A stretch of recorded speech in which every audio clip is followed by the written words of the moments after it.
መንፈሴ በኃይል ወርዶብኝ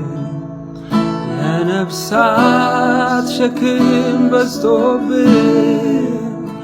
በማያቋርጥ የእምነት ተስፋ በሩጫ ላንተ ስሰራ አያለው ጠብቃለው ፈልጋለው ኢየሱስ እመኛለው አያለው ጠብቃለው ፈልጋለው ኢየሱስ እመኛለው እውቀት ሳይኖረኝ መረጠኝና